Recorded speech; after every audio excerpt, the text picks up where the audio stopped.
Hi, welcome to the podcast. I am Joe Posnanski, and with me is Michael Shore. Michael, welcome. Thank you for having me, Joe. You are so welcome. I'm going to start this one off with an unusual plea to people, uh, because as I think everybody knows, we don't ever encourage anybody to listen to this podcast. Correct. Why would we do that to anybody? However, we have a video component now where you can actually go to my YouTube channel, which is just the Joe Blogs YouTube channel, and actually watch video of us. And I only am saying this. I mean, I don't think you should listen to this. Certainly shouldn't watch it. However, there is an exception today because today I am wearing a new shirt that my family got for me. And it is a delightful little shirt of penguins doing penguin things. Like I got a penguin here playing golf. I've got a penguin playing tennis. I've got a penguin on the back paying tariffs. I mean, Right. this is a great shirt. Just for a second, I'm sorry. I've got to interrupt you here. The way you described that shirt was penguins doing penguin things. That's right. And then you talked about how they're playing golf and milling around what looks to be a bustling metropolis and playing tennis and paying tariffs. So those aren't. I'm telling you that those aren't penguin things. Those are human things. No, they are. They are because penguins. Okay, they're not. But no, I love the shirt. It's a great shirt. It's a super fun shirt. It's a fantastic shirt. I just quibble with your claim that the penguins are doing penguin things. In fact, I would say that the whole point of the shirt is that it's penguins not doing penguin things. Penguin doing people things. Yes. Yeah. But yeah. Have you, by the way, ever been around penguins? Like actually gone to like see penguins at a zoo or something? Sure. Zoo, but I mean in the wild. Have you ever had the opportunity? I've never seen penguins at the airport or playing golf like they are in your shirt. If that's what you're getting at.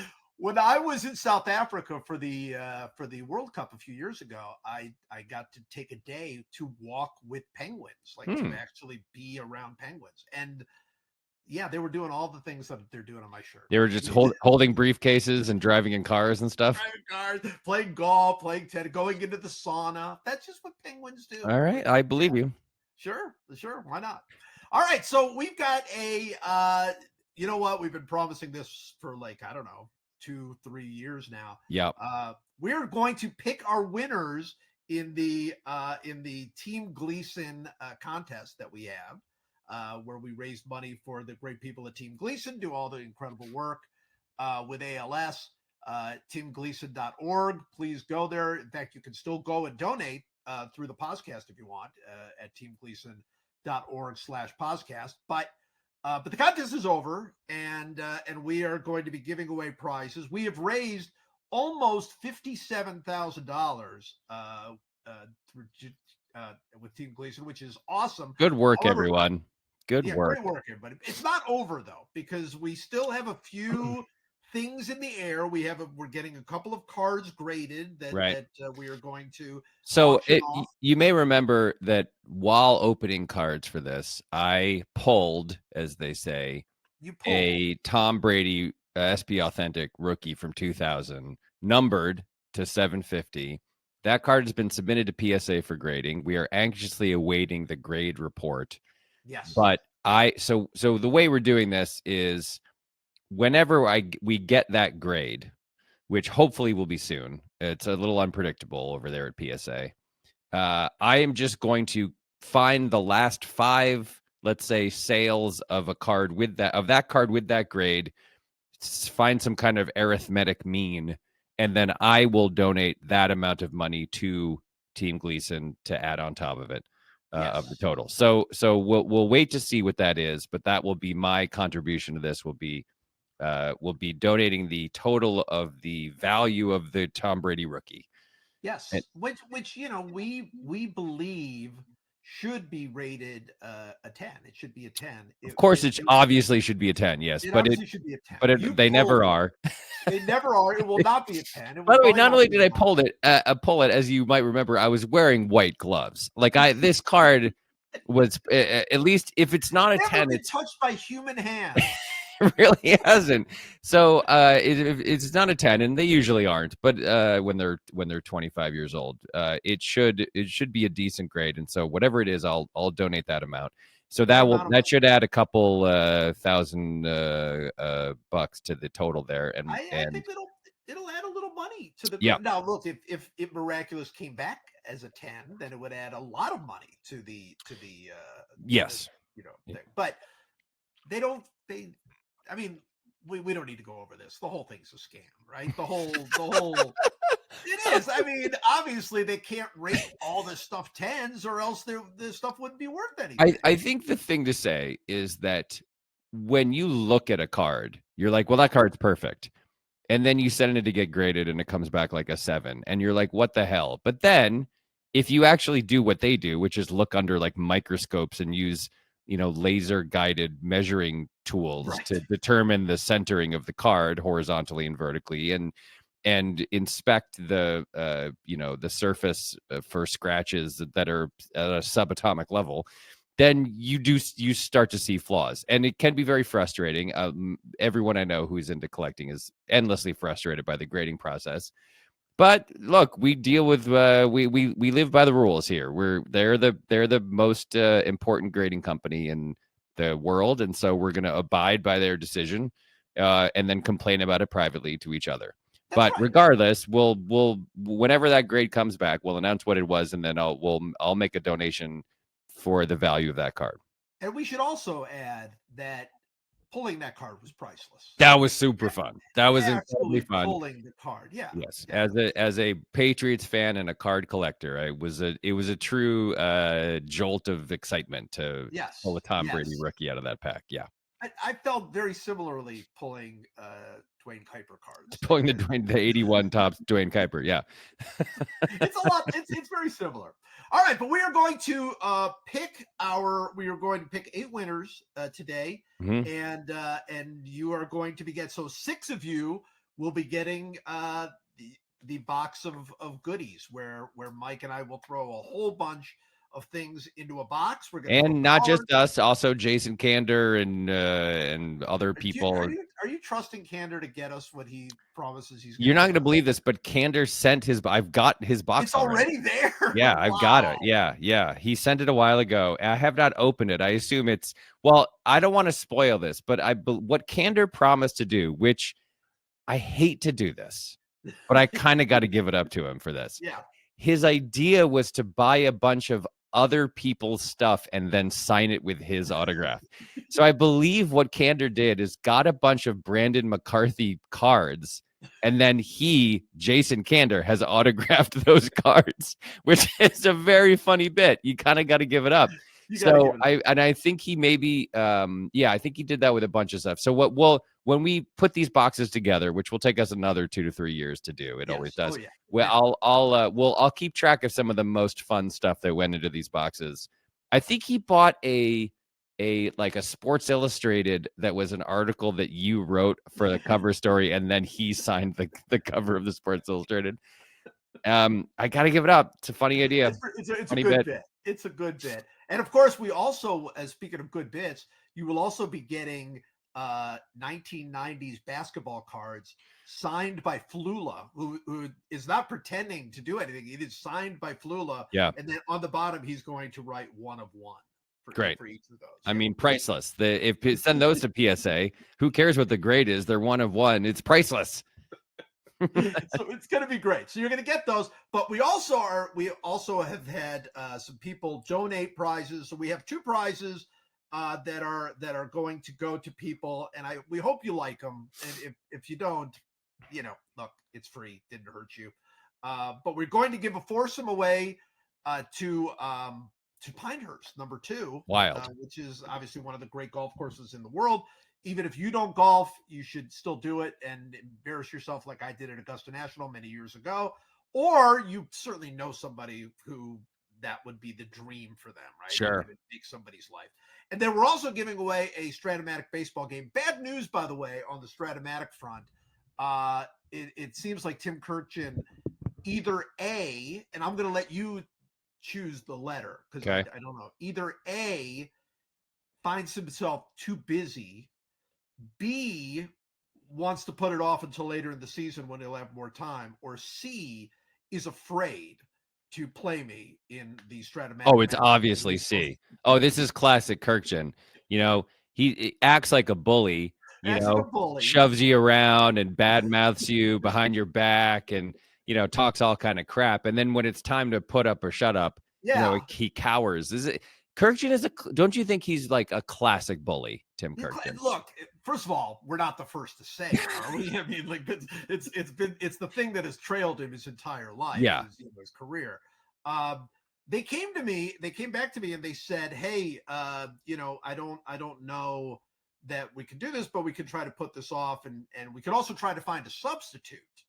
They were offering a couple of substitutes, but to me, it's like I want Kirchin. I mean, who do you think I'm looking at in the mirror? Like the little photo of in the mirror, like Rocky was looking Yeah. at Oh, Clubber it's Tim. Lang, It's right? Tim Kirkjian. Yeah. It's Yeah. Tim Kirchin. I don't think you can go any other way. Yeah. So I'm hoping that'll still happen, but it has been postponed by Tim Kirchin. So I just Classic. want to say, yeah, Classic bully. As soon as it comes time to actually fight, he cowers in fear. He cowers, totally cowers. It's rough. So despite that, Stratomatic has been kind enough to give away a game that they are going to. So we are going to pull one for the foursome and one for the game. Do you want to do that first? Do you want to do those? Yeah, first? Why don't we do Stratomatic first? Let's do Stratomatic first, and then we'll do the Pinehurst number 2. Pinehurst number 2. All right. So I have the way this works is I have a random number generator. You have a random number generator, and I hit generate on the random number generator, and there are 1,076 total donors. But thank you, people. Thank you. 1,076. Fantastic. Wonderful, wonderful. And we are going to hit the random number generator for each of these prizes. So here we go. This is for the Stratomatic baseball game. And you do like the little boop, boop, boop, boop, boop, like a little like sound effect. Like the Jeopardy board like loading Jeopardy. Up. Yeah. All right, here we go. Random number generator 1 to 1076, and the Stratomatic goes to number 29. Oh, 29, an early donor, and number 29 is Melissa Bass Burke. Melissa Bass Burke of Chicago. Is Bass Burke one word, one name, or is it 3 names there? Two names, but with a hyphen. I think there's with a hyphen. BASE, like her part of her name is BAESE. Oh, okay. Hyphen BERK. Okay. Congratulations, Melissa. You won a Stratomatic baseball game. Let me tell you a little bit about Melissa. Melissa, her favorite team are the Red Sox, and her NL team are the Cubs. Great. Perfect 2. All right, we 2 for 2. 2 for 2. I do not have a current favorite player, but I have a lot of existential angst about both teams, as you should. I also tend to have favorite players who are not the stars of a given team. For example, I'm NBA agnostic, but my favorite NBA player is Ayu Dosunmu of the Bulls. Great choice. But Ayu's from Chicago, so that makes perfect sense. He probably made his dad play the iconic Bulls music for him and announce him as he ran onto a fake court in his living room. That's very true. Can I just say, as a person who is not NBA agnostic, but rather an NBA super fan, yes, keep your eye on the Chicago Bulls.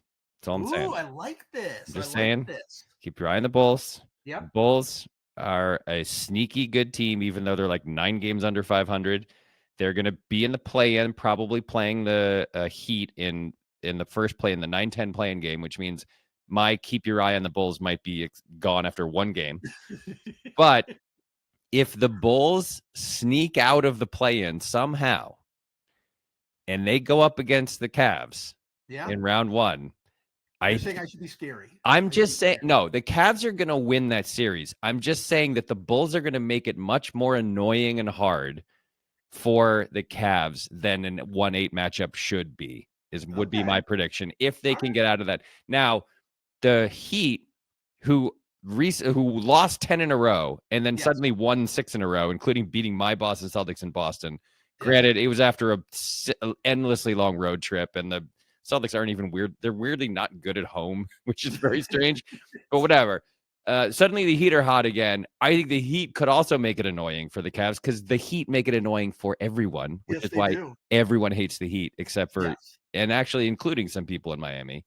Yes. So the Cavs might have an annoying first round matchup. They will win. They're too good. They're a great team, and I They're a great assume team. they're coming out of the East or they're I going to love it. lose to Boston in 7. Yeah. But I'm just saying, keep your eye on the Bulls. That's my All right. I prediction. like this. And this is also a future pick, like over the next 5 years. Well, who knows? Because they got there's a lot of questions there, and they don't have any actual stars on the team. Like there's no one on the team who's There is that. there's Kobe White, and they Giddy has played a lot better since he went over there. So they've got they've got a lot of like good players and no great players. Yeah. So long way to go for them to get out of the purgatory they're in right now, which is making the play in every year, never getting a good draft choice. And their ownership is all messed up. Everything's messed up over there. They're a weirdly fun NBA League Pass team to watch for me. I like it. I Yeah. like it. But that's not why All we're right. here today. We're here to choose winners. So let's We're go here to choose well, winners, and our next winner is going to get a foursome at Pinehurst number 2. How all right, here we go. that? Yep. Generating number. And the number Boop, is boop, boop, boop, 3 boop. beep beep beep beep boop boop boop boop boop boop boop is 338. 338. That would be Matt Fuller. Congratulations to Matt Fuller from Hillsborough, North Carolina. Matt says that he's a big Braves fan, especially the 90s Braves. Favorite players would be Fred McGriff, Javi Lopez, Chipper Jones, and the more podcast appropriate choice, Rafael Belliard. Excellent. Definitely a great podcast choice. I hope, Matt, I hope you play golf. I mean, you're here in North Carolina. You probably lives. His name is Matt Fuller, and he lives in North Carolina. He lives in Hillsborough. He probably lives at Pinehurst number 2. He probably has a house there. He's like, oh, great. Wait, can you tell me where Pinehurst number 2 is, please? Well, it's in North Carolina. I know, but where? North Carolina. Pinehurst. Okay. Yeah. So I will look up right now how far Hillsborough is from Pinehurst. Is Pinehurst Country Club? Is that where this course is? Is it a country club course? Yes. So what if Matt Fuller is a member of Pinehurst Country Club and already plays Pinehurst number 2 every day? It looks like Hillsborough is just north of Raleigh. So he's about an hour and a half from Pinehurst. So he might very well be a member. At which point, sorry, I mean, these are the way that. What do you want us to do?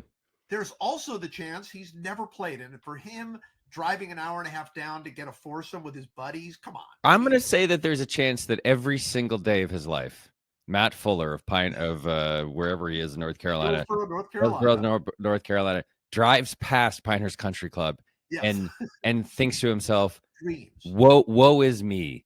Woe is me, Matt Fuller, that I have never been able to taste the sweet nectar of Pinehurst number 2. And then today, here we come out of nowhere, like guardian angels, and we give him a free foursome at Pinehurst number 2. And this is the greatest day of Matt Fuller's life. Yeah, I think there's more chance of that than the other. This is, I guess, assuming he has like a 95-minute commute to wherever he works, which is right next to Pinehurst number 2. But that's look, it's possible. All right. I think it's pretty. You know what? I'm pleased by the fact that our winner of the Pinehurst lives in North Carolina, because obviously to me, like, one of the harder parts is that person lived in Texas and they were not a golfer, they're never using or Anchorage, Alaska, or whatever. Yeah, This actually worked out. All right, here we go. Next, so now here's your 6 winners of the prize packages of cards and Jason Kander signed goodies. Here we go. First winner, random number generator selects 216. 216. That is Paul DeBruler. DeBruler, congratulations. Let me tell you a little bit about Paul. Paul's a big where's Paul from? He's from Portland. Paul is from Portland, Oregon. Yep. I am one of those masochists who's been a Seattle Mariners fan since about 1979. Great.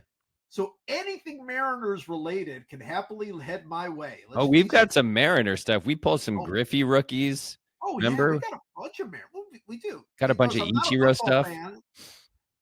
So if I'm lucky enough to win a gargantuan box that sits in Schuer's house for a few months, it does not need to contain any football. Then you won't get any football. You'll just get some Mariner stuff.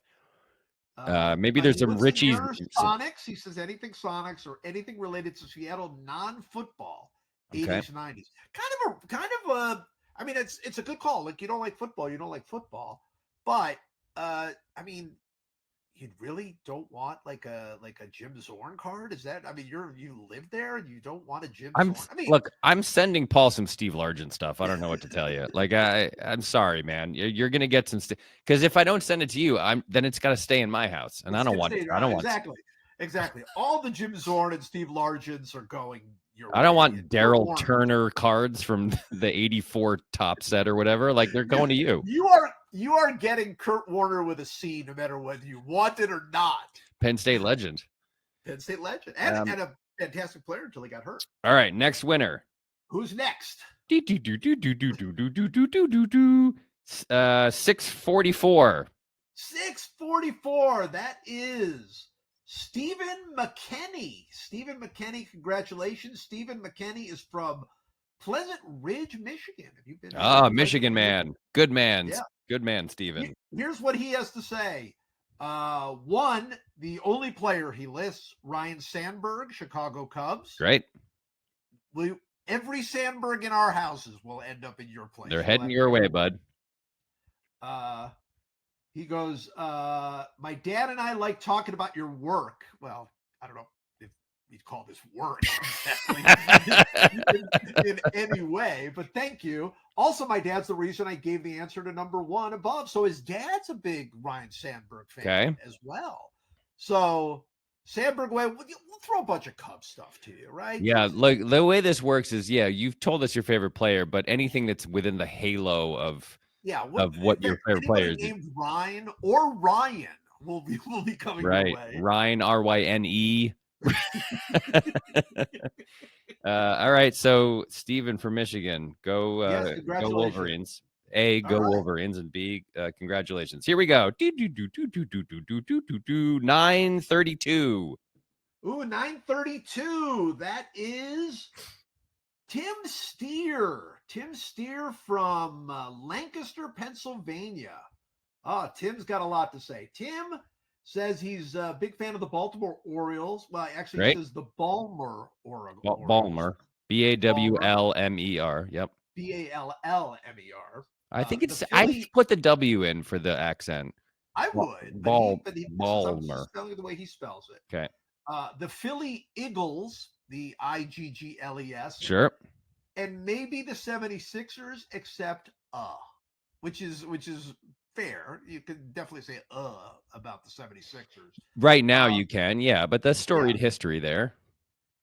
Yes and no, right? I mean, like, yes, there is a storied history, but when you have to go back to like Dr. J, it's 40 years. It's 40 years ago minimum. It's a long time ago, right? Let's see. So for the Orioles, he's like anyone from the 80s through today. And by the way, so he lists off 6 players here, 6 or 7 players. Here are the ones that he lists off. That he doesn't include any of the new guys. Okay. Ripken. Okay.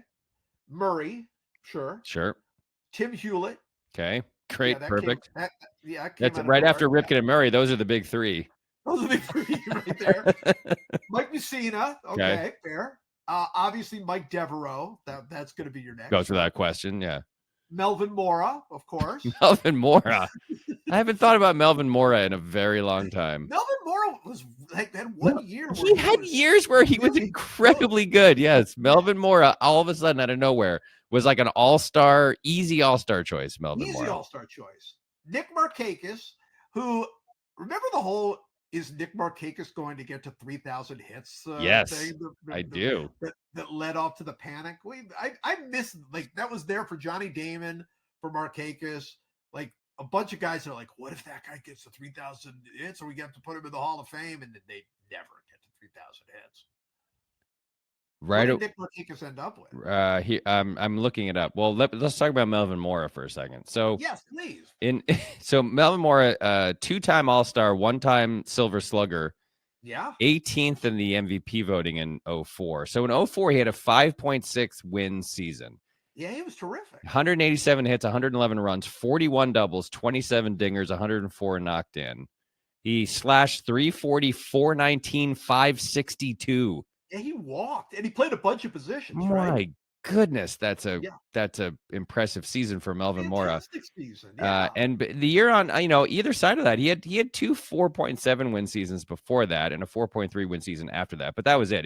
He's a real like age 29 to 32 kind of prime guy here. yeah, and that's it. And there's nothing on either end of So that, right? now, but for positions, I mean, you're talking about every outfield position, Yeah, left, center, right, second, third, short.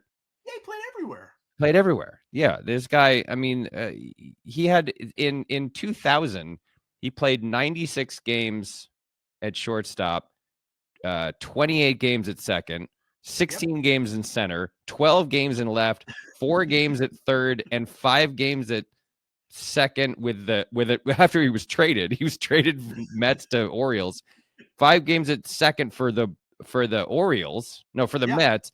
Then a game at second for the Orioles, and also 3 games in right for the Mets. I mean, this is great. What a Swiss Army knife Melvin Mora was. I loved him. Yeah, love that guy. Love Melvin Now Mora. I got So to those look are up how really many good. hits Nick Markakis had. I think what did he get? 2,200 All at right, the end of the so day. you're gonna guess how many hits he had, and if you're within 100, I'm gonna put a $5 bill into Tim's box. All right, so I'm doing this You're for doing this for our. this. This Wait, is this is Tim, right, from Lancaster, Pennsylvania? Yes. Okay. this So is yeah. if This you is Tim guess from Nick Markakis's hit total within 100, I'm putting a $5 greenback. Now Tim's going to be furious because I'm going to totally miss this. 2,300. 2388. Oh yes, Tim. Congratulations, Tim of Lancaster, Pennsylvania. In addition to all the Orioles and Eagles and whatever stuff we put in, you're going to get a $5 bill. Yeah, yeah. I love it. Let's see. Markakis, five, let's see, 1, 2, 3, 4, 5 straight years of 180 or more Oh hits, yeah. oh No, seven and to that 11. like that 3,000 hit thing was like real. They're Yeah. like it was, Well, and then so he fell off. he was 34. When he was 34 for the Braves, he had 185 hits. Yeah, I think that was the year And that then so everybody he talked got about to it. like 2,200 Yeah, at age 34, and it was like, okay. And then I don't remember what happened. He clearly got hurt because he only played he got 100. hurt and he just kind of fell off. Yeah, just Yeah, kind of like, fell apart. He was out of and baseball at especially look at 36. Markakis. If I'm remembering this right, which I might not be, wasn't he pretty indestructible for a while? Like, wasn't he playing 158 games every year, basically? 161, 157, 161, 160, 160, Yeah, 104, 160, 155, 156, 158, 160, 162. Like he was yeah, that was part of it, was that the yeah. guy only in 2012 he missed 50 games, but other than that, the guy was playing every game every year, Every and game. then That's all right. of a sudden just It's a collapsed. big, it's an underrated part of like when you look at guys, you're like, oh, why did Dale Murphy fall off so hard at 32? And you look, he played every single game for Yeah. like every year, Yeah. Yeah. in center field. Crazy. All right, let's move on. Here we go. Next number. 735.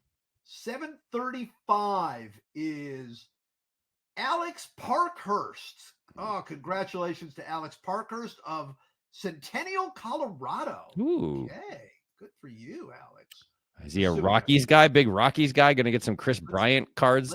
let's find out. Let's find out what's Larry going on. Walker cards heading his Let's way? see. Okay. Favorite player has to be Bucky Dent for the home run. Okay, we got to pick someone else.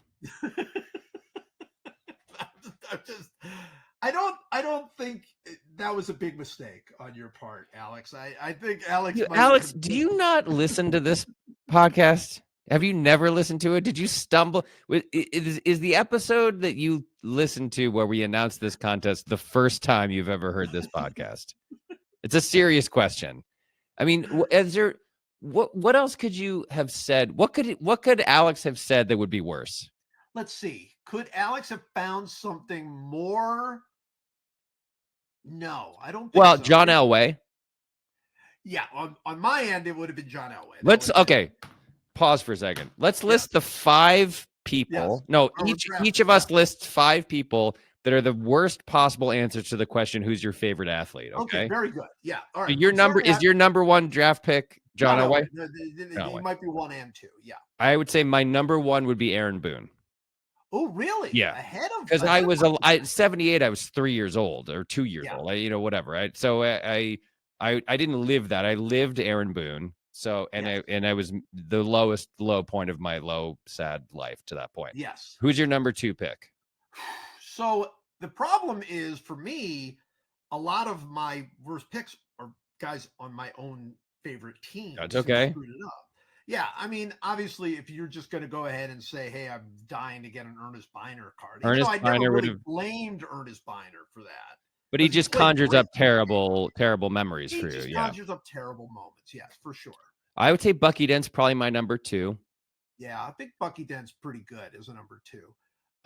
Yeah, my number 3, I'm gonna go. I'll tell you who I'm gonna throw at number 3. Okay. Again, I'm gonna have to go local. I'm gonna have to go with my team's guy, Jose Mesa. That's who I'm gonna go with. Yeah, Yeah, right. yeah, ugly. Yep. I'll say my number 3 would be Jeter.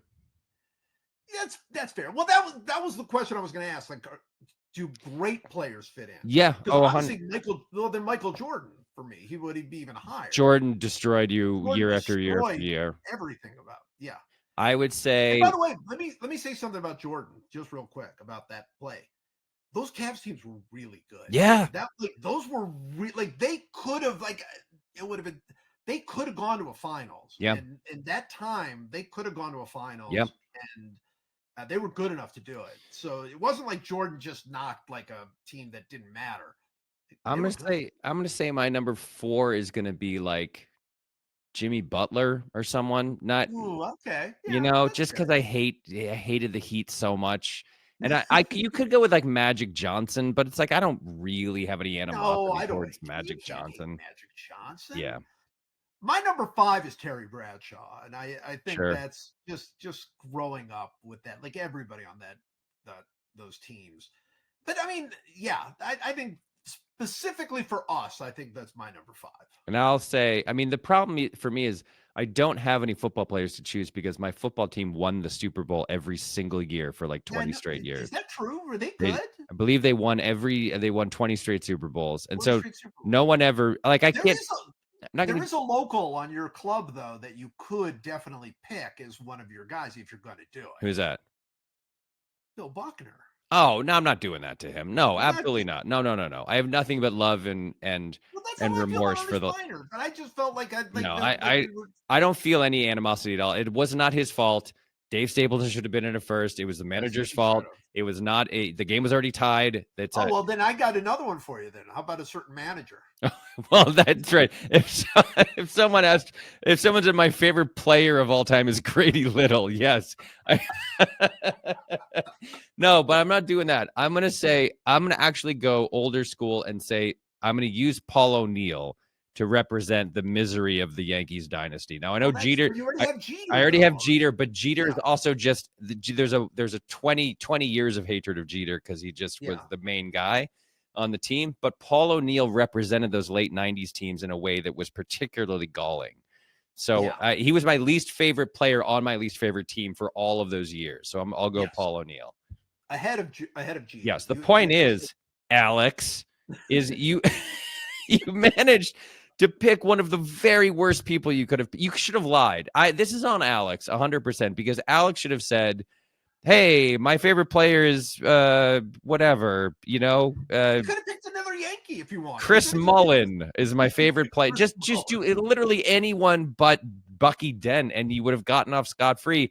And then you could have sent an email us after the fact and said, like, "Hey, I hate to do this to you guys. I know how Mike feels about the Yankees. I know how Joe feels about the Yankees, but Bucky Dent, I know, I'm sorry." But just come out firing like this, shooting from the hip Well, and not only saying, that, he throws it in here. I am no longer a Yankees fan, but I grew "What up are on the you East Coast doing?" and was 10 when he hit that shot. And I remember running around the house with joy. That makes it worse, Makes it Alex. worse. You were in the Hell, clear. You were in a cult and you got deprogrammed, and now you're saying that your favorite all-time player is one of your buddies in the cult. This is a it's disaster. look, and also, I mean, talk about not listening to this podcast. We have told this story many times of the person who won a Stratomatic baseball game at my book event Yeah. from Rhode Island. Yeah. Until Mike said to him, "Wait a minute, So I wait a vetoed it. minute." I straight up vetoed it. It's not within my power to do so, but I didn't care. Like I just Oh gotta. no, you did it. He didn't get the He game. didn't get it, but yeah, because I started to sniff something very fishy. I have a very finely tuned antenna for Yes, Yankee you do. fans, and when he Yes, you said do. Rhode Island but didn't say I'm a big Red Sox fan, I was like, oh, wait, I've known Well, my dozens of favorite guys like you, buddy. my favorite part was when you said, "Hold on, hold on, hold on. What team do you like?" And he said, "I'd prefer not to say." I forgot about that. And by the way, he didn't get the game. He didn't get No, it. He we did not did get the not give prize. it to him. No, he won Is it fair and Alex, square, and I just absolutely straight up, I just changed the rules. so is Alex going to get this prize? I mean, we don't have a choice now. We got to give him the prize. But I'm not. I'll Here's tell the you what. thing. I'm not sending you. I'll send you every stupid Yankee card I have. How about that? I don't want them. So yeah. You know what? He is going to get it because Even Alex though is. he's not a Yankee fan anymore. I He's don't getting all care. the Too Yankee bad. cards. You guess what? You say you're a Bucky Den fan. You get a bunch of garbage Yankee cards. That's what happens. Congrats, Alex. You're gonna get so many Like Paliarulos, you won't even know what to do with them. so many Luis Sohos heading your way, man. You have no idea. You're about to get deluged with terrible Yankees cards. Oh, that's very good. All right. We have two more. 448. 448 is Malcolm Hutchins. Congratulations to Malcolm Hutchins from, where are you from, Malcolm Hutchins? You're from Antelope, California. Where is Hey. Antelope, California? Look, Is that I know close where to you? I'm gonna look this up, but I feel like I've actually been to Antelope, California. You've been? You've been to Antelope? Well, there's Antelope Valley, which is just on the other side of the, I believe, the San Bernardino Mountains there, a little Okay. east of here. And over Big Bear there. Antelope. Let me see where Antelope is. Yeah. Very fun. All right. Antelope. Well, congratulations. Although you're not going to like what I'm going to tell you, what he wrote. You're not going to brother. Like What are we in for now? Here we go. He has two lines that he wrote to us. One, Jeter. That's it. Jeter. And in parentheses, I know. So he acknowledges. See, Alex, that's how you do it. He acknowledges. And then number two, Mike, you can burn a Jeter card, but would you sign my Moe's Funko Pop? Sure.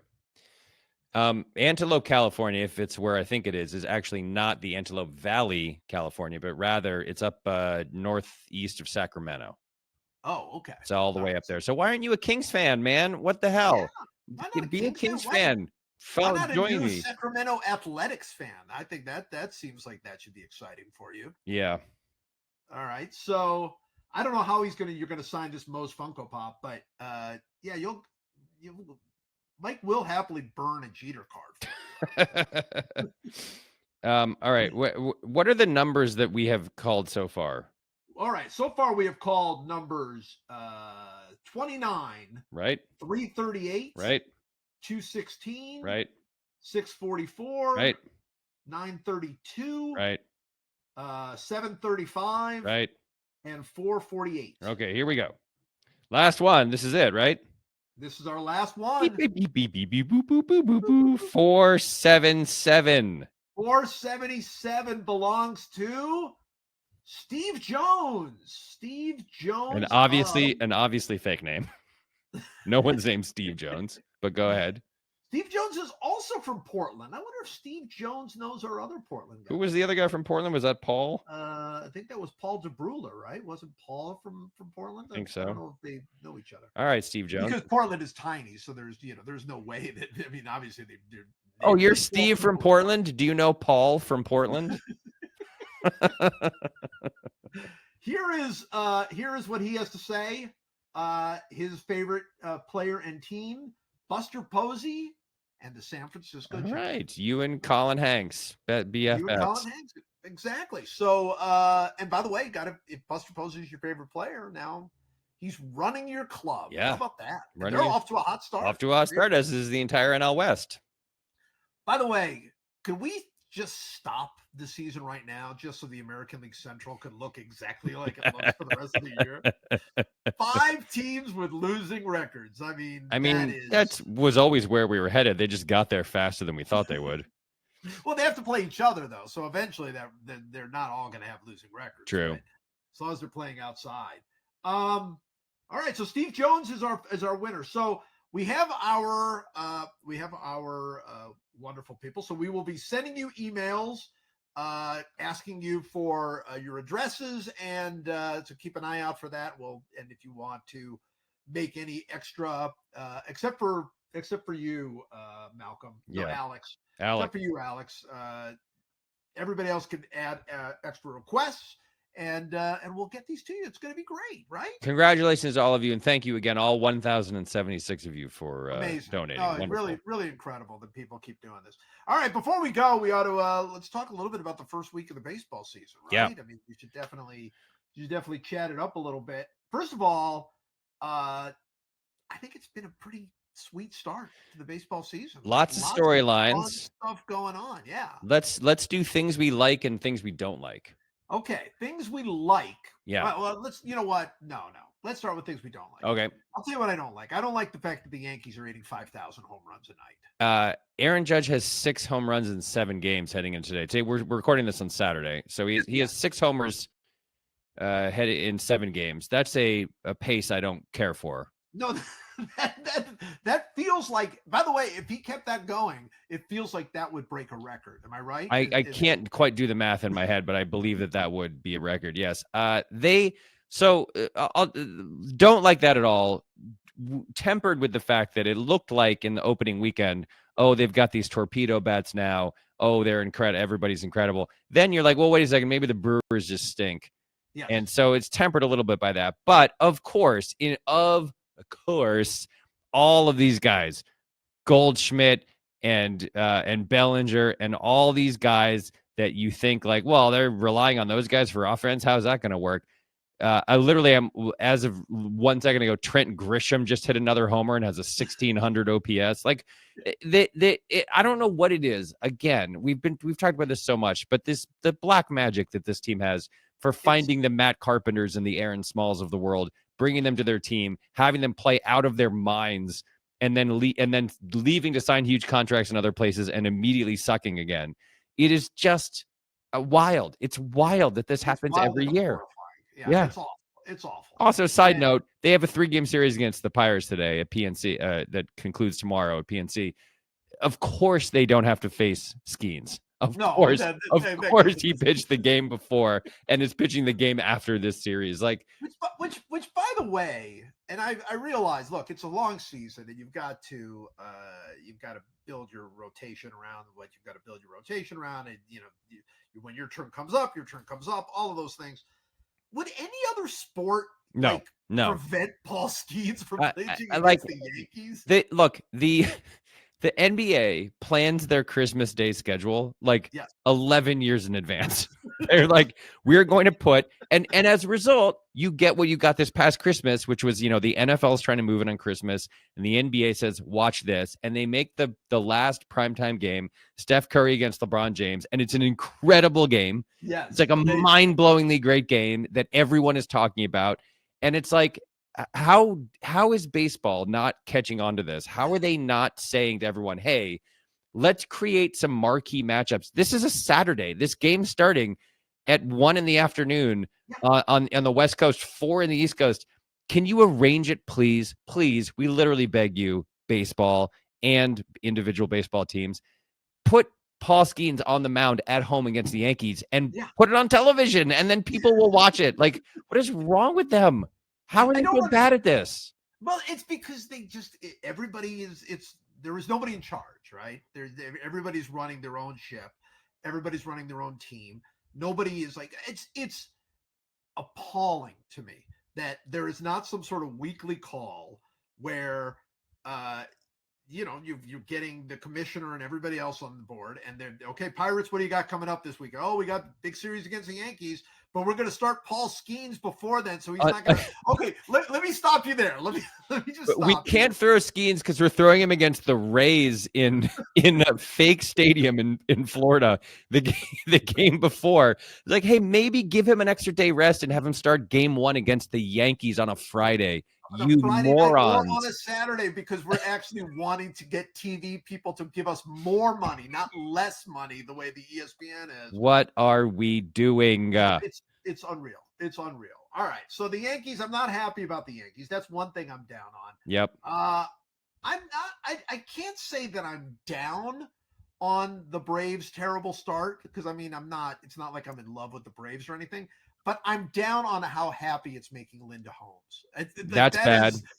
That is bad. I love Linda, but yeah, she's very, very happy about Well, this. let's just say this about Linda Holmes. So our friend Linda Holmes, a couple years ago, for those of you who've been listening for a long time, unlike Alex, who didn't know that saying that Bucky Dent was his favorite player would be met with derision and scorn. Linda a few years ago was looking for a team. She was in the market for a team. That's right. We talked it out with her live on the podcast, and what she settled on was the Phillies. Now turned out no, that's not true. What if you remember? We talked about it, and we decided, and this is how long ago this was. We chose the Astros for her. We did. We had a draft. We actually drafted teams for her. Yeah. And then at the end of the day, we're like, because she was not going with the Phillies. It's like, I grew up with the Phillies, but I'm not going with the Phillies. Right. I'm going with the Astros. So that was her team. This was pre-trash can banging, it should be noted. Pre-trash can banging. Yeah. Exactly right. So, but eventually she went back to her hometown Phillies, and that turns out to have been a very good decision, because the Phillies have been very good and fun. They're fun. And very lovable, and they're off to a very hot start. They're 6-1. She went to the game the other day. She was posting about it on Blue Sky. It was very fun. Very fun, whatever. However, Linda, I would say, is now in danger of coming out of the honeymoon phase of new baseball fandom of a team where it's just fun that there's someone enthusiastic about this team. And she's running the risk of everyone being like, all right, enough with you and the Phillies, because they're really good and they're beating everybody up. And she's openly taunting the Braves when they were 0-7. She's openly taunting. She's taunting the Mets. She's taunting everybody. She's in danger of just becoming, and maybe this is good. Maybe this is just the life if you're stage of a fan. You've got to do that. Yeah, no, I don't blame her. I'm just saying that she's coming out of the honeymoon phase of baseball fandom and is heading into now she's just a obnoxious fan like everybody else, which is fine. Again, that might be just the life cycle of a baseball fan. Yeah, no, I think that's, and especially a Phillies fan, I think you should embrace that world. What strikes me is that between Ellen and Linda, I mean, that is a lot of Phillies love right there. I mean, that is just this podcast is tilting pretty heavily Phillies right now, which is actually very funny. Let's see here. What else am I not thrilled with? And then we'll get into all the fun stuff. Not thrilled with the Mariners start. I can tell you that. That's bad. I would say, in fact, there's a lot of teams whose starts have been sad. I think the Orioles being 3-5 is really bad, because Gunnar just came back, to be fair. Yeah, Gunnar hasn't played. So, but the Orioles starting 3-5 is bad. The Mariners being 3-5 is bad. The Braves being 1-7 is bad. Also, the Reds look really sad to me. Really? When was the last time they scored a run? Well, they went whatever. They lost 3 straight 1-0 games, and then they were down 3-0 forever yesterday. Before that, they were doing fine. I think they won 2 out of 3 to open the season. They lost 4 straight 1-run games as we were talking. Yeah, and I don't know what's going on right now with them. But let's switch to things we like. So this is controversial. I love the Dodgers starting 8-0. I love it. Okay. Here's why. I think everyone's like, the Dodgers are bullies. The Dodgers are bullies. Yeah, they are. They're bullies. They spent $1 trillion. They have Shohei and Mookie and Freddie and then Yamamoto and Blake Snell and all these guys. They signed Sasaki. They are absolutely bullies. And you know what's cool? The Padres are a half game back. And that who knows whether the Padres can keep this up. The Giants, I don't think, can. The Padres might be able to. And I want a crazy, like, 112 wins to 110 wins NL West battle. I want those two teams to basically beat everyone else and then play each other to a draw. in the regular season, because I think a postseason matchup of those two teams after what happened last year would be truly, truly scintillating. I love this. I love this. I also will say this. I want them to win like 125 I games. do too. I mean, there's something. Look, baseball, all sports are better when you have a villain. Every sport is better that way. What you don't want. I mean, like everybody's like, oh, I want parody. Parody sucks. Parity All right, stinks, man. It's good parody in stinks. football and bad in baseball. But it's not even that good in football. It's good in football in the sense of that you want your team to have a chance. Like parody for you, if your team stinks, you want parody. But I gotta tell you, you want Bill Belichick and to root against. Like Yeah, that's part of the you sport. want a 16-0 regular season team to lose in the Yes, Super Bowl. That's what it. Of yes. course, Well, I it's think the the only Chiefs thing that are like that now. it's the only thing that creates an active rooting interest for fans of every team is if there's a Right. bully, and the Dodgers are the bully. That's And the right. more they are the bully, the better it will feel if they lose for everyone Yeah. else. So, like, I 100% am on board this theory. I love this. Yeah. And plus, I also got to say, I kind of like if they end up being a disappointment. I'm not talking about the playoffs. Once the playoffs come around, anything can happen, and that's fine. But like in the regular season, if they're like, "Ooh, they weren't as good as we thought they Yeah, were they going to win be," like 94 games and like, yuck. Like, what good is that? no, Like, I mean, they promised us something with all these signings, and what they that's right. promised us was that they're going to win 120 games. And you look at that team, and you're like, "How did they not win 120 Yeah, games?" I mean, yeah. that's that team is so loaded. Another thing I like, by the way, I love the young Red Sox in this lineup are so Yes, fun. Like yes. Christian Campbell coming roaring out of the gates, hitting doubles everywhere, hitting home runs. Wilyer Abreu hitting great. Tristan Casas got up to a terrible start. Now he's starting to heat up. They still have Roman Anthony and Marcelo Mayer lingering in AAA. Those guys will be up at some point in the spring. It is what is better? I put this to you. What is better than when your favorite baseball team has a ton of awesome young guys? It's It's the nothing best. better. It's the best. I mean, because it only happens once, right? I mean, Yeah. like they're only young once, and you only can be so excited about them once, and then they kind of. I think all the time about the Cubs and how excited we were Yeah. about that team Rizzo, going into Bryant, Addison Russell, all oh, those guys. Oh, all so those fun. guys, and it's like this is going to be amazing. And they won the World Series, and you're like, this is amazing. And then it's like, all right, that story's over now. Yeah. Like, you know what I mean? Like it didn't, and especially because that team kind of went away. Yeah. But that feeling of, hey, they're good now, but oh my gosh, are they going to be great? Yeah. By the way, I thought it was Christian. Is it Christian or Christian Campbell? I've been saying Christian, but I could be wrong. No, I don't know. I don't have any reason. The reason I want to say that is then the Red Sox have locked him down for Yeah, a they're long being time. so smart. The other teams are finally catching up. The Padres did this with Jackson Merrill. They Yes. locked him up for 100 years. The Red Sox locked up Campbell. They locked up Crochet, but like long before they had to. Like these teams are finally saying, like, look, it is worth the risk of losing I this don't think money. it's even that big a risk. I don't It's just either. not. It's like Yeah. they what makes me happy about this is obviously the original sin in this category is Babe Ruth, and then the repeat sin was Mookie Betts. That you Yes. just have these guys, you're like, well, I don't know if they're worth the money. Lock them up now. They're when you know they're worth the money, and then you don't have to worry about it as much. And it's like you're punting. They don't have to worry about Christian Campbell for 7 years, For right? 8, yeah, 8 8 years, years. I yeah. mean, they I mean, I don't like that deal for him. No, I Like think he should have gotten more. he should have gotten more, but more to the point, I think he should have gotten out of it earlier. Like he Yeah, should never have given those 2 team years at team the end. bonus years or whatever. Yeah. Yeah, I mean, where the team has the option Yeah. like that, you don't do that. I I think didn't think it it's was a some great when one deal. of those deals, I can't remember, maybe it's Jackson Merrill's deal or some one of those deals, it flips to a player option if he Yeah. guy finishes like top 10 or MVP or I think whatever. you've got to have that. You've got Yeah. to be able to give them the player option. So I didn't like that for him. But of course, at the same time, as I've written, he's got $60 million guaranteed. So who's Right. gonna tell him he made a mistake, right? But they've got all these young kids coming. Do you think? And try not to be Red Sox.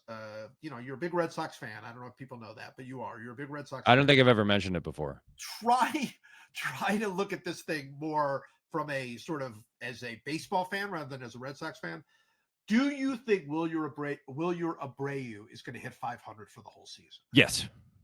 Okay, Objectively, yes. objectively, I thought you objectively would say That that. you know what's wonderful about this is like, look, the Orioles are going through this too, right? As we've said many times, all of the guys they have, Kauser and Kierstad and Henderson and Rutschman and all these guys, and they have yet to do anything to really try to cash in, right? Right. They haven't traded any of those guys for an established pitcher. They haven't like gone out and spent a ton of money in free agency or whatever. So the Red Sox this year got Alex Bregman to play third base because they needed a right-handed bat and because he's a veteran guy. They flipped one of their best prospects, their catching prospect, Teal, who I always call Ryan Teal, even though his name is Kyle Teal, or maybe vice versa. I could have just gotten it wrong again. They flipped him and a bunch of other guys to get Crochet, who through 2 starts has looked really good. They're actually doing the thing you're supposed to do.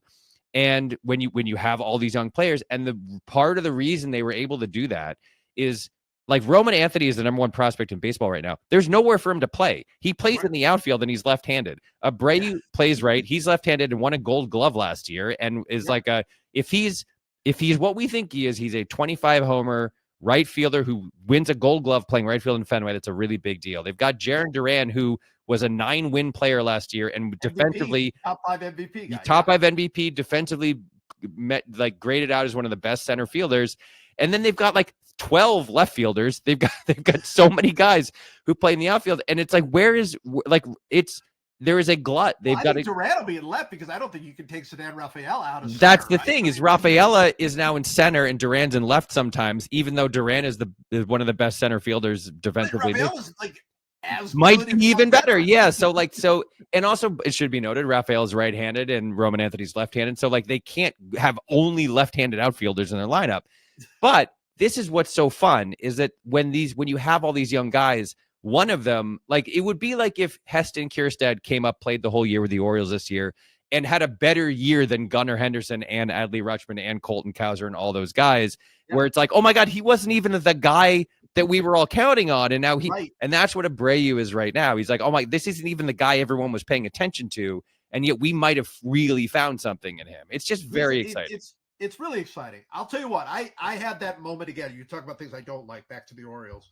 So I am a season ticket holder for the Charlotte Knights here in town, AAA Charlotte Knights, the AAA team of the Chicago White Sox. So I've actually watched a couple of times already this year, Kyle Teal, and he's like really good. Like he's really, really good. I don't know how he's going to hit. I mean, I think he's going to hit fine, but saw him throw out 2 base runners, base stealers the other day. And I mean, he has a bazooka. He's really good. Yeah. So, I mean, you make that trade 10 out of 10 times if you're the Red Sox. Yeah, it's the Chris Sale trade. It's the Yohan Moncada Chris Sale trade when Yohan Moncada was like the number 1 prospect in baseball. Right, like but Moncada did not turn out. What I'm saying is, if I'm a Red Sox fan, I'm not rooting against Kyle Teal. No. I got what I got, you know? Yeah. But here's the thing. They played the Orioles AAA team the other day. So I was like, the Orioles AAA team has Kobe Mayo, who's the number 13 prospect in baseball, and Sammy Basallo, Basallo, Basallo, the catcher, who's the number 3 prospect in baseball. That's in their AAA. Orioles, do something. First of all, Sammy Basallo, I don't know if the Orioles are aware of this because apparently it feels hard. They have a catcher. They have a very highly ranked catcher. Yeah. A highly ranked catcher. So make some moves, man. I mean, you've got everything is just piling up and you're just hoping it's going to work out. We used to say it's bordering on malpractice. It now is malpractice. What the Orioles leadership is doing. It's malpractice. Yeah. It is. It totally is.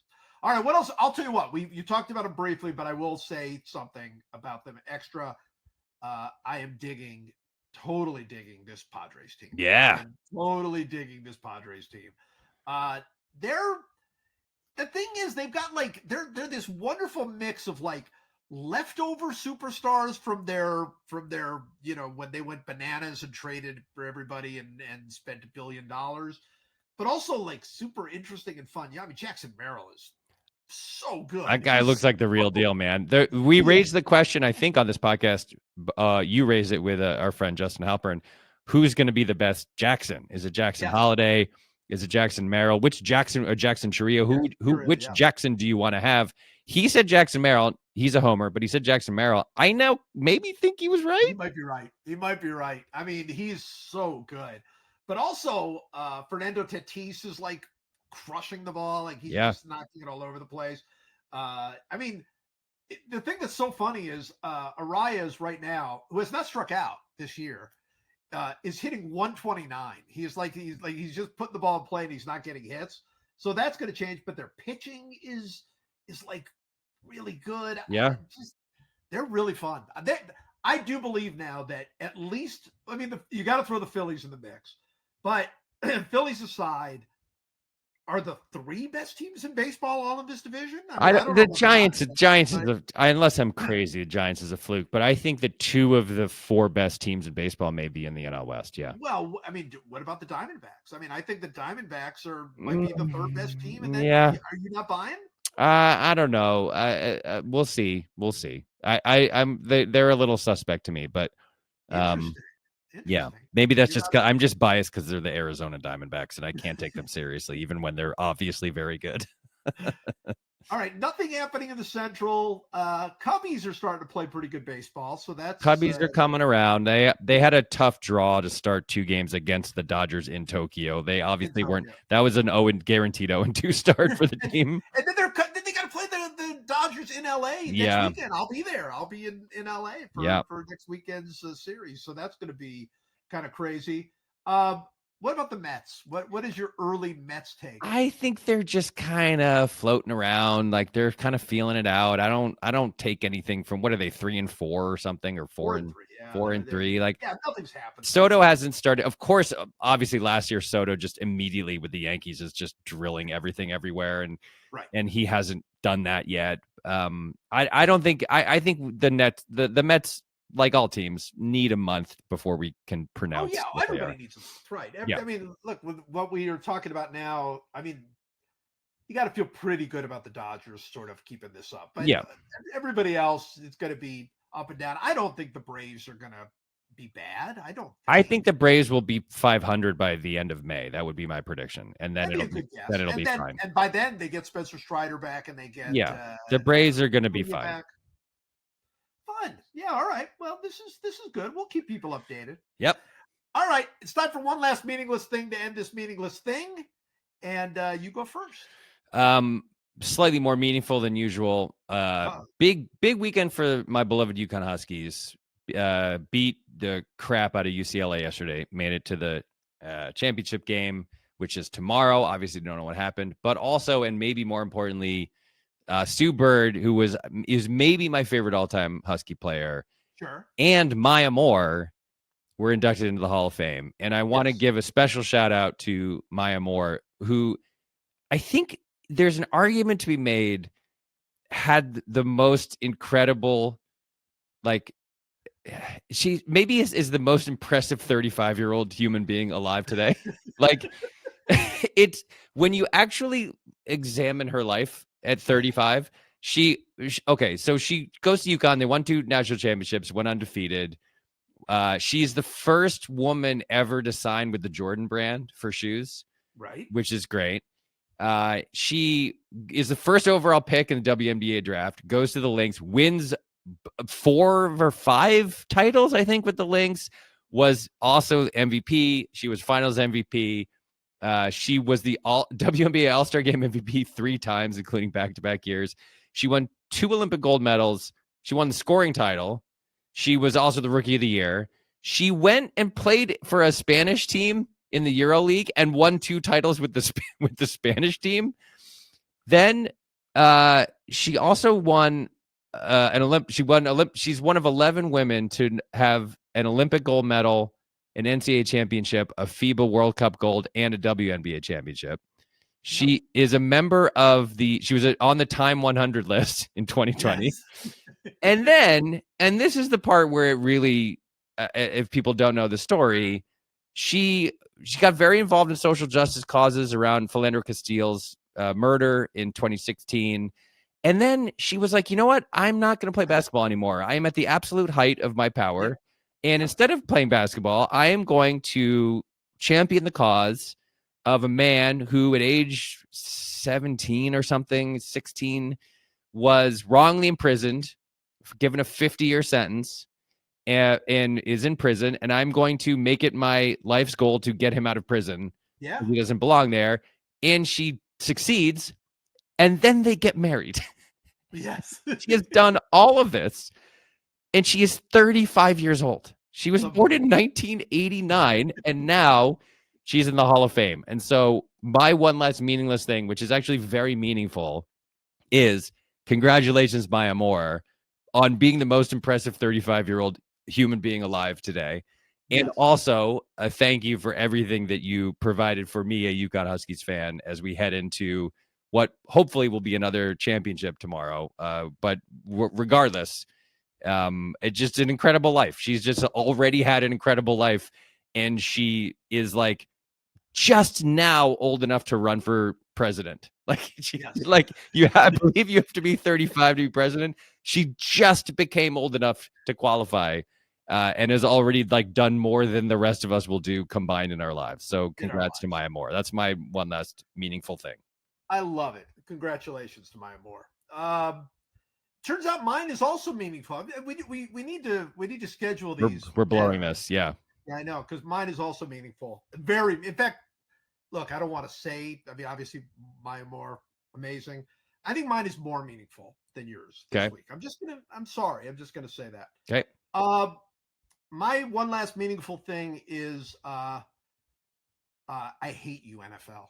I absolutely hate you, NFL, for getting rid of the chain gang. Oh It yeah. is it Yeah. is I am so outraged, so furious, so hurt by this calamity, by this absolute calamity. So for those of you who haven't heard, the NFL announced that they are going to be measuring first downs with laser technology, Mm-hmm. camera technology. They're going to have 4 specially installed cameras, and so they can get to the precise millimeter. But they're still going to have the officials put the ball down wherever they feel like Yep. putting the ball down. Yep. So, and I wrote about this at some length on my newsletter over at joepoznansky.com. I wrote an entire bit about the NFL rules in general, which you can check out there. But I also put in that, and there is something actually a little bit meaningful about this to me, and it's this: the thing that I loved, and you loved, and we loved about the Chain Gang is it was the one thing that, like, the NFL admitted that it was a game. It Right. was like the one piece of the NFL where it wasn't tied to the gambling. It wasn't tied to, oh, we're the machine that is the NFL. It was just a bunch of dentists walking around with sticks attached by chains. It was admitting that this is a game of brute force, not a game of precision. Yeah. And that this is like, it doesn't really matter, really. Right. Ultimately, it That's doesn't right. really matter what the first down is, because it's like a bunch of enormous men colliding with each other over and over again, and it's a game of strength and brute force. And like Yeah. it was a tacit way of admitting that we are not doing this by millimeters, we're doing it by guts and guile. Exactly. Yeah. And that's what the sport was. I think we talked about this, that for years and years and years, of course, still, but for years and years and years, the whole point of soccer having one official was like, look, at the end of the day, I'll call the obvious stuff, but at the end of the day, you guys are you're it's your sport. You guys are playing the sport. And the NFL, I mean, I don't know what percentage of first downs come down to something very close. It's pretty small, probably maybe 2 or 3 a game, maybe at most the 2 or 3 a game where it's actually Half a that dozen close. at most. Yeah. At Yeah. most, yeah. And even a half a dozen of those, you made it by a half yard. I mean, Right. it's still, you still can eye it and still determine whether or not they got the first down. Which is, by the way, the NFL has been going in that direction forever, where like officials will just mark first down, and it's like, oh, that's really close. It's first down. They Yeah. just do that. Um, this sucks. It just sucks. Yep. Now we're telling me that we're going to be able to determine this to the exact and it's, by the way, it will totally slow the game down, because even though that part of it might go fast, now everybody's going to be questioning the marks even more, because like the marks have to be super precise now, within a millimeter, or else that's what we're measuring it by, and I hate it. This is the essence of why I don't like replay. So to be clear, just to sum up before we leave here, in order of importance, second most important thing, Maya Moore's career and commitment to social justice. That's right. And then just slightly above that, yes, would be NFL gets rid of the chain gang. That's right. Yeah. Both very both important. Both very important and very meaningful, and I would say equally sort of uplifting in their own way. I agree. Yeah. Bummer. Total bummer for the NFL. I don't know. Why can you call Commissioner? Yeah, I'll give him a call. Give him a call. See what we got. He's not going to change. You know how stubborn he gets. He's not going to change. Oh no, I don't think he's going to change it. But I mean, for us, look, he literally might fine us for even asking. I think there's a pretty good chance. We'll each get a FedEx envelope in the mail. So we'll let you know what he says during the next podcast. And by the way, we've gotten a bunch of people who have sent this in. We will be bringing back the Oscars. That is coming back. Yep, we'll do the Reposcars for future years. Yep. 1991 is coming at some point. But in the meantime, Mike, as always, thank you. Thanks for having me.